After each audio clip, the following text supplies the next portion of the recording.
Welcome to SoundBreaker. I'm your host, Bob Shammy, and we're about to break the silence. Join me as we go behind the scenes and meet some of the most influential names in the music industry. Get ready for remarkable success stories that break the norms and defy the odds. From dreams to success, from challenges to victory. An exclusive backstage pass into the lives of music trailblazers as they create their own path to success. This is SoundBreaker.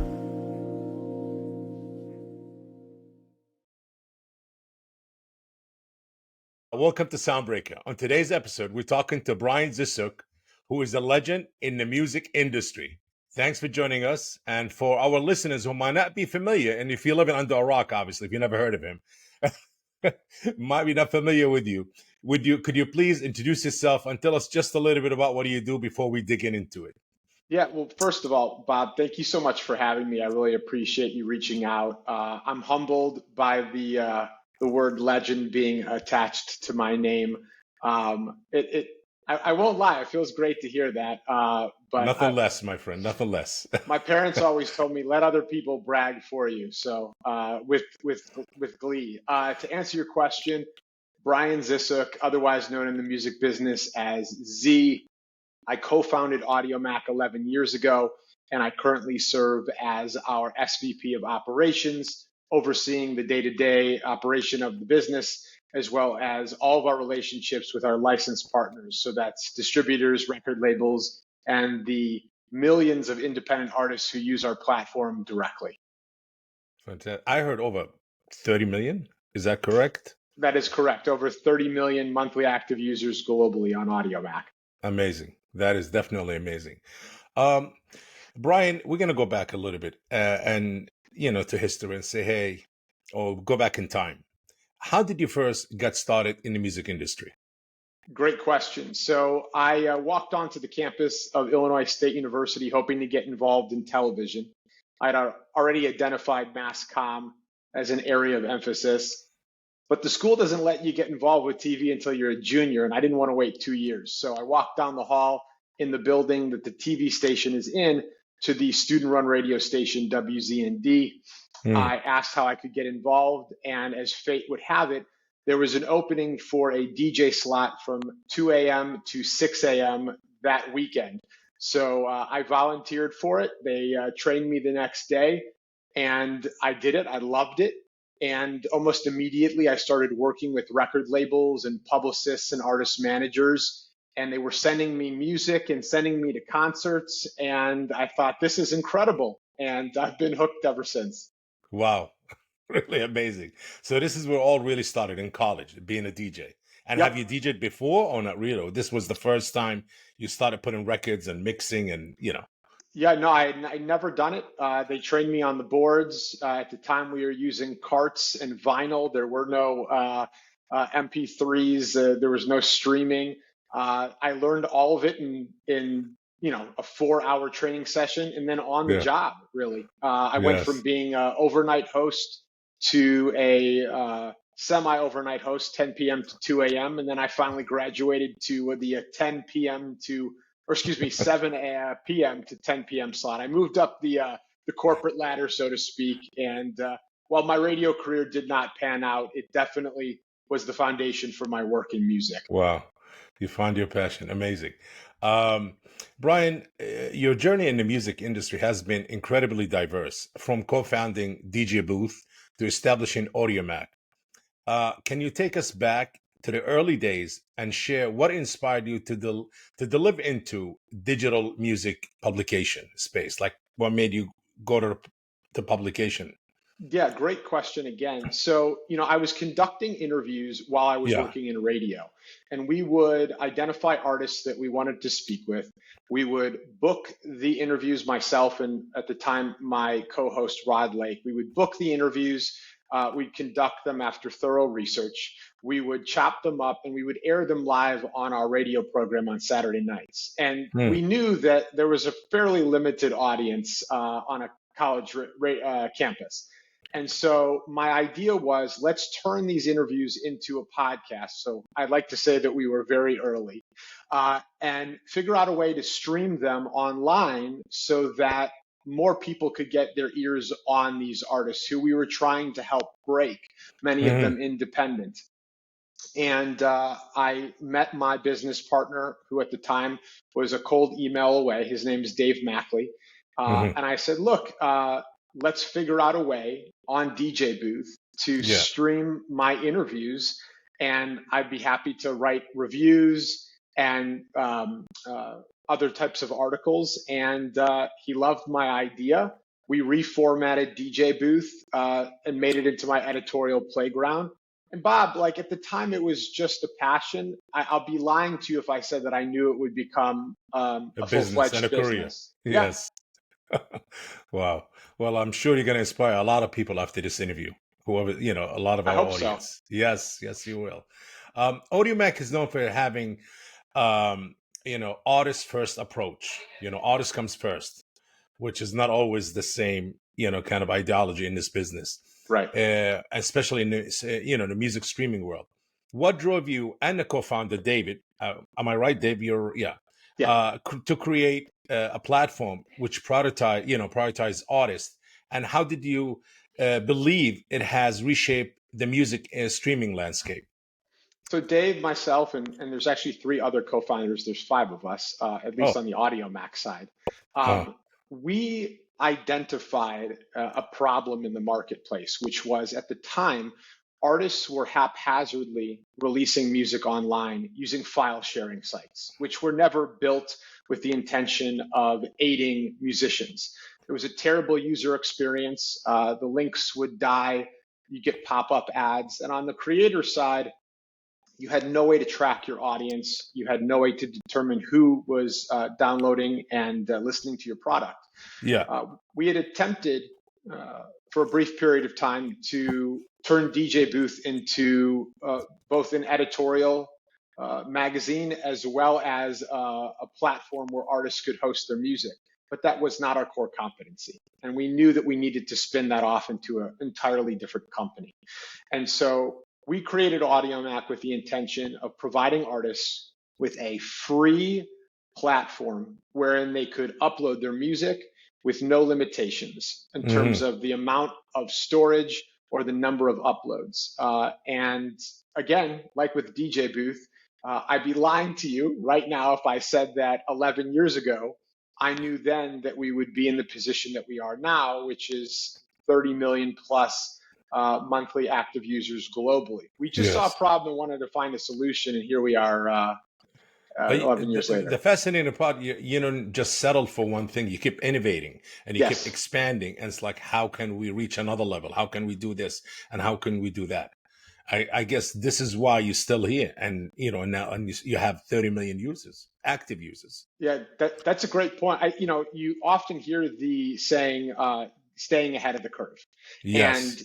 in music and technology, or the Venn diagram, the overlap between the two, you can't just stay ahead of the curve. You almost have to be the curve itself. You have to adapt and change before you even know you need to, because someone else is going to likely come along Yes. and knock you off. Correct. That's why you didn't settle for that term. If it's not broken, why fix Right. Let's keep it? fixing. Yes. With this extensive experience you have, you've done over 500 interviews with industry professional and artists. Is there a particular interview that you've done or a moment stands out to you? So many, so Share many. some stories, please. Yeah, We're dying to know. I became addicted to doing interviews, and in part, I'd like to give credit to my late mom. She imparted in me that a great conversation is about being a good listener, not necessarily doing the talking.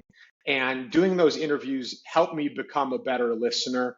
And I'd like to think just an all around better communicator. But to Mhm. answer your question specifically, I interviewed Proof, one of the rappers in Eminem's group D12 and Eminem's best friend, about a week before he was tragically killed.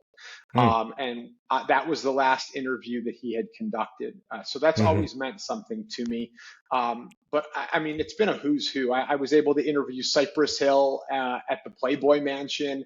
I interviewed Big Sean inside of a family bathroom at a reggae venue in Chicago. Wow. I interviewed Gucci Mane on the phone while he was serving one of his prison sentences. You're Um, kidding me. no. Esteemed Gary, Indiana rapper Freddie Gibbs used to call into my Saturday night radio program, and we would put him on live and beg him before the stop set not to swear on air, or else we would get fined. Yeah, the list goes on and on. That was a really great time in my career.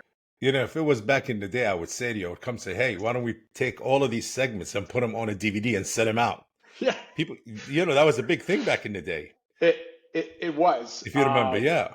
Yeah, I have not listened to any of these interviews in years. Yeah. In part because I don't like the sound of my own voice, but also because You have a great voice, buddy. oh well, thank you.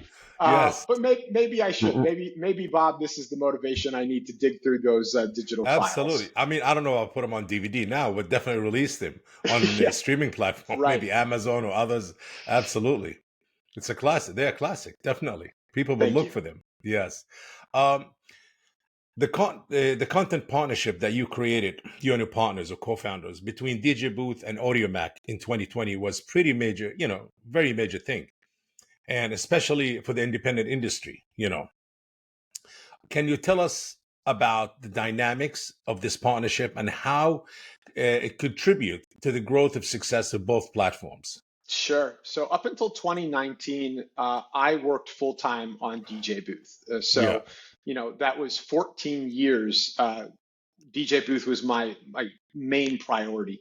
At the time, Audiomack's growth was undeniable, though. We were seeing tremendous ex-US growth. We took off like a rocket in sub-Saharan Africa and the Caribbean, and it almost necessitated that I moved my time and attention away from DJ Booth and toward what we were building on Audiomack. Because up until that point, I only served to the company as a consultant. And so what was most important to me is the bedrock of DJ Booth was always artist education and written editorial. And so the partnership allowed us to move our full-time team from DJ Booth over to Audiomack to help create educational content for the Audiomack platform, but more so for the Audiomack community, which is made up of bedroom artists and hobbyists and aspiring acts who don't understand how to navigate this insane industry. And it Yes. allowed DJ Booth to live on while syndicating this original first run content on Audiomack. I think, though, the most important thing for me was all these people who made what we built at DJ Booth possible. The partnership gave them full-time employment continued at Audiomack. Yeah, amazing. Um, Again, on last year, 2022, you were selected to join the Recording Academy as part of their new member class, recognizing your contribution to the music industry. How did it feel to be acknowledged at this level, and what would you personally like to bring to the Recording Academy? For years, I actually railed against the Grammys and the Recording Academy for being completely tone deaf and out of touch. Out of touch. Yeah. That's it. And I think everybody reaches the point, Yes. either personally or professionally, where you could either complain about something or you could be a change agent. And, in my case, the latter presented as a more attractive opportunity. And Yeah. so being a part of the organization, participating in a lot of their philanthropic efforts and their Yeah. educational efforts on the ground in markets like Chicago Mhm. appealed to me. What do I hope to do with that opportunity? I think just impart wisdom in the old guard who perhaps historically has undervalued the multicultural audience that we've been able to capture at Audiomack. Interesting. Very interesting. Well, all the best. All Thank the you. best. And we wait to see. So far, you had an incredible journey. The music industry, known for its challenges and setbacks. Can you share a difficult moment you faced in your career, and how did you overcome it? The biggest challenge for me was probably the one that I faced before all of this even got started, which was I went to school for mass communications with an emphasis on broadcast journalism. Hmm. And, I was fortunate and privileged that my parents were able to send me to school with the help of a few scholarships that I earned.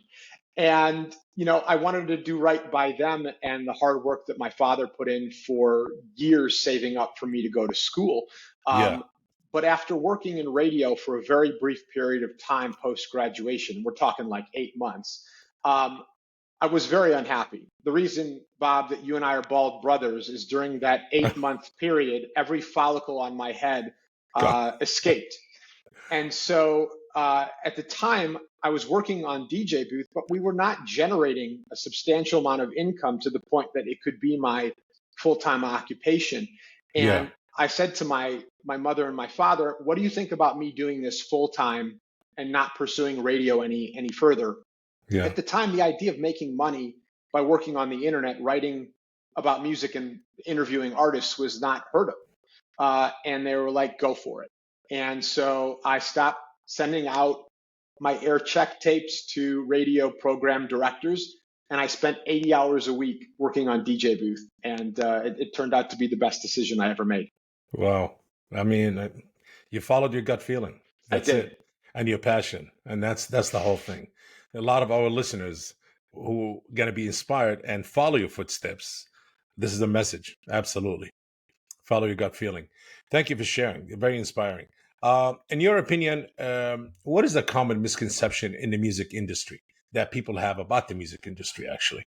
So many. There's so many misconceptions. And Give us few, please. I try to dispel them on my Twitter feed every day. So, the most common I think is the idea that you're just one manager or one A&R or one Hmm. label away from breaking.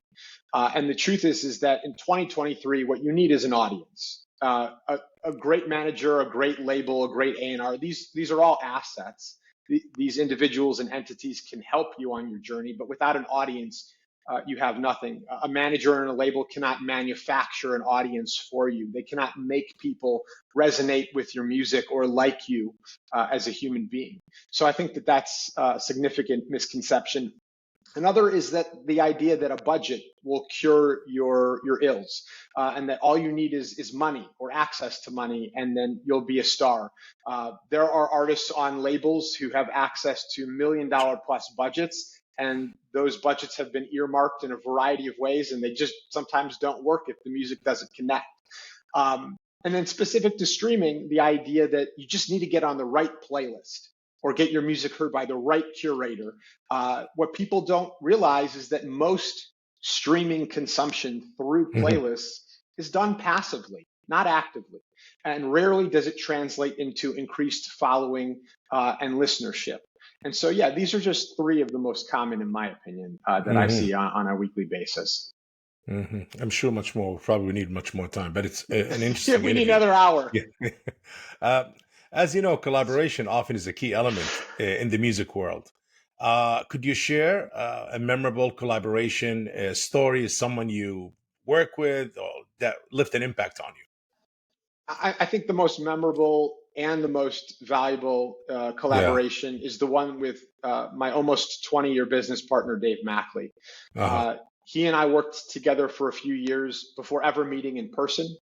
We started our relationship on the internet, and so Uh-huh. there had to be a tremendous amount of trust for that relationship to get off the ground.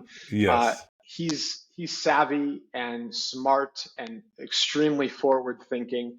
I have great respect for what we've been able to build. He is the CEO of Audiomack and undeniably responsible for most of what we've achieved as an organization. I think the key to any great collaboration, whether it be a partnership or otherwise, is Uh-huh. just an inherent trust in one another. And he and I Great. have that, and that's rare. It's rare to have that with someone for almost 2 decades, at least in this business. Amazing. You're a great speaker, my friend. So there's Oh, three thank things: you. great listener, great communicator, and a speaker. And the awards Bob, goes to Bob, stop it. Brian Z. We're gonna have to create awards because of you and give them away. We're gonna do that. Love it. Technology has significantly changed the music landscape in our industry. And how have advancement in technology influenced your work in the music industry as a whole? Well, I think technology has been, at least specific to music, a gift and a curse. The gift, of course, is that the barriers to entry into this business have been lowered to the floor. Hmm. Whereas before you needed financial backing, access to a recording studio, Correct. physical manufacturing, distribution, that's all gone. And so for decades, there were truly talented artists who, because of a lack of means or opportunity, never got a career off the ground, and that is no more. On the flip side, though, because it's so easy to get into the industry now, you can download a DAW yourself, turn your bedroom into a home studio setup, Correct. Yeah. and use a no or low cost distribution model to get your music out to the world. There's so many more artists, or at least those aspiring to be Sure. in Sure. the marketplace. And so all of that change has occurred, but what hasn't changed, Bob, as you know, there's still only 24 hours in a day. And Correct. humans have a finite amount of time to consume media. And so the competition for our attention is so much more fierce and on demand at all times. Yes. Well said. Absolutely. Um, how do you stay updated, Brian, to the latest trends and innovations out there and changes in the industry? Like what we're doing right now, I'm constantly having conversations. One of the things that I did very early on that I still do to this day is I Yeah. try to pick everyone's brain if they're willing to give me a few minutes of their time. And Yes. so I've been fortunate enough to build a substantial network over 20 years. And Hmm. so I'm constantly talking to publicists and digital marketers and A&Rs and booking agents and promoters and agencies, and asking them, what they're seeing in terms of trends, what their pain points are, what their wins and losses are, their struggles, what Hmm. artists they're really feeling. And through these conversations, I feel like I'm really able to stay in the know, so to speak, as Yeah. hard as that may be these days.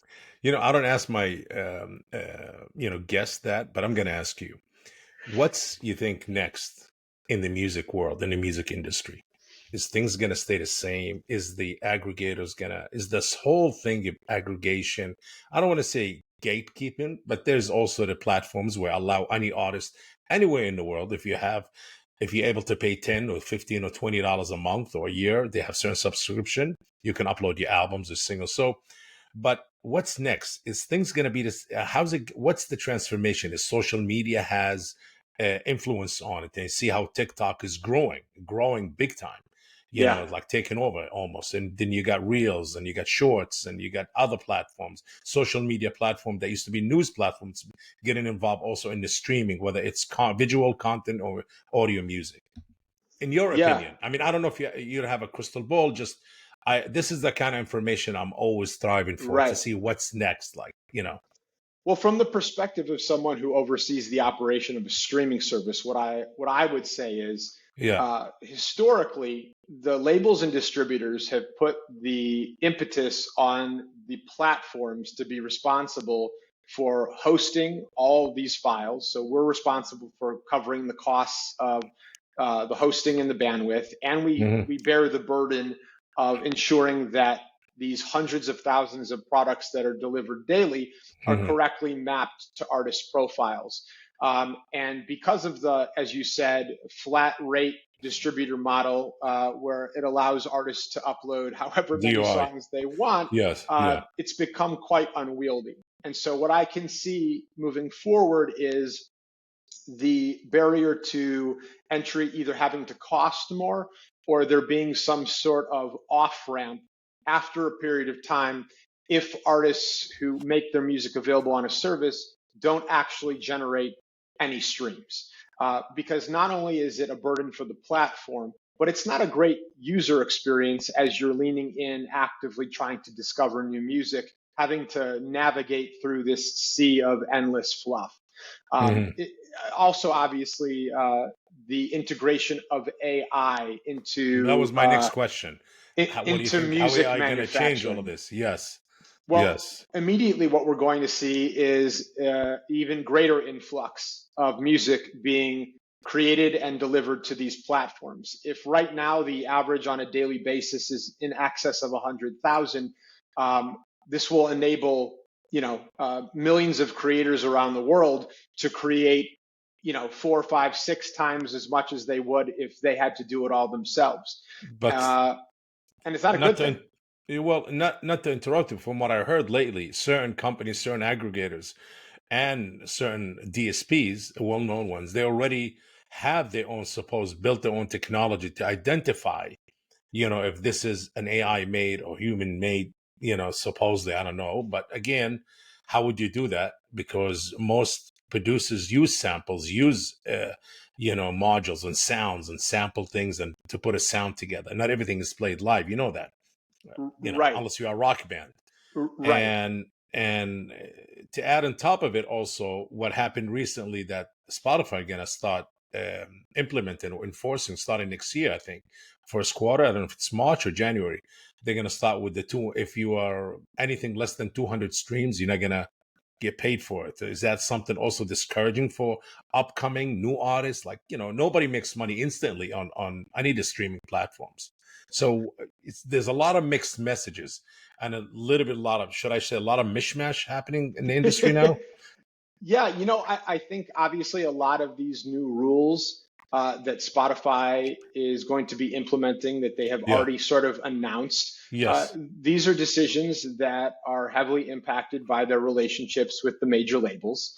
And the fewer dollars that are Yeah. being allotted to the independent community means that the rest of that revenue that's being pooled is paid out to their preferred partners. Now, to be clear, Audiomack is a partner of these same licensees Correct. whose music is available on our Yeah. service. Mm. Historically, though, similar to the way that we had to adapt through the Napster era, I think that there's a lot of learning going on in terms Yes. of behavior of the user, consumption Yes. habits. I do believe the intention beyond reallocation of funds Hmm. is to clean up the platform because of everything that we've talked about already. There is a tremendous volume of music on these services where there isn't even one play accounted for, which means that the creator couldn't convince their mother or father to take a listen, right? So, So go ahead. like, how do you tell new artists then? Who maybe song number 10 could be a hit, or song number 50 could be a hit. He has maybe 49 flops, or her, or she, him, whatever. Right. And number 50 or 51 is a hit. Yeah, I think you just tell them to keep on releasing music. I don't think anything that Spotify has announced thus far suggests that any music would be removed immediately. Hmm. And in terms of monetization, ultimately, as an artist, your intention should be to play the long game because it's going to take a while to procure an audience. And the Yeah. difference between having a career and having a moment is the patience that's necessary throughout that process. Hmm. Um, if I'm an artist, though, and I'm reading these headlines, I am concerned because it's already hard enough to generate revenue through streaming. And now you're telling me that I have to clear this hurdle. But Hmm. I would tell artists, don't get discouraged. And you don't have that problem on Audiomack. You can, Hmm. if you choose, circumnavigate a distribution a partner, upload directly to our service. You can apply for AMP, which is the Audiomack monetization program, and we pay you directly, no matter how many streams you accrue. Absolutely. You heard it first to all our listeners. Audiomack is available to Yes, everybody. Absolutely. With the leadership of Brian Z. thank Or you. Zisook. you know, Brian, we need some help here. Yeah. A lot of our listeners are going to be listening and be inspired by you, and some of them are going to follow your footsteps. Some of them want to make their own mark in the industry. We need some tips, some help, some motivations, what to do, what not to do. Please. Yeah, I think the two most important things for any artist, in my opinion, aside Hmm. from hopefully procuring an audience based on the quality of the music and the connection with it, is Hmm. organization and accessibility. Hmm. Um, because everybody is doing this, right? They're doing this, right? Um, you need to be able to come across as organized, meaning like you have the same profile photo on your DSP platform profiles as your social media. And everywhere that you have a profile, you have an email address or a contact information link available. That way, no matter where someone's entry point is, they can find out easily more about you or go deeper down the rabbit hole. So if someone first comes into contact with you on TikTok, that story might end for them and for you as the artist if they don't know where else they can find out more about you. You don't have any other profile linked to that account. You have no information in your bio to find out more about you or to contact you. So yeah, those would be the two biggest tips I could give is get yourself organized and make sure that you are accessible. So if a booking agent or a prospective manager or a prospective social media manager wants to connect with you and work with you, they don't have to spend more than 30 seconds finding out more. Great. To all our SoundBreaker listeners, these are great insights. Thank you, Brian. Thank you. Before we wrap it up, which really an interesting interview again, I would love for it to go longer, to dig in. You have a lot of great information, a lot to give. Thank you. Anything that upcoming in DJ booth or in in the other company, anything that you want to Audiomack that you want to really talk about, something you're working on, you're building for everybody to anticipate? Really excited about our Audiomack Creator app. We launched it last year, and it is basically the Audiomack Creator dashboard, but in an app environment. We recognize that for a lot of young creators, no one's going to bookmark websites on desktop. Mobile web is inefficient. And so the Creator app allows you to do everything in an app environment. Creator tools, advanced analytics, download promotional assets to share on social media, send connect messages so that anyone who follows your account on the service can receive a communication from you. You can update your profile photo, add social media links and a bio. If you're directly amped, you can cash out directly from the app. We feel great about this product that we launched. It has grown month over month, every month for the last 22 months, and that's only going to continue. So it's truly excited about the Creator app. And I just think generally, our philosophy is creator first, empowering our content strategy and marketing team for a very hyper local focused approach to artist amplification and discovery. So rather than this broad spectrum approach where you assume that the same person in Chicago is going to listen to the same songs in Miami, we have people all across the country and across the world who know these local markets better than anyone and are super serving our audience in those local markets with the newest and latest and greatest sounds coming from them. Amazing. Amazing. Audiomack. Absolutely. Brian, I guess all great things come to an end. Thanks for joining us today. Thank you, Bob. Take care. My pleasure. This podcast is presented by Music Dash, world's first AI-powered independent distribution CMS. If you enjoyed today's episode, make sure to share the SoundBreaker podcast. And if you are joining us on YouTube, please like this video and subscribe to the channel. Until next time.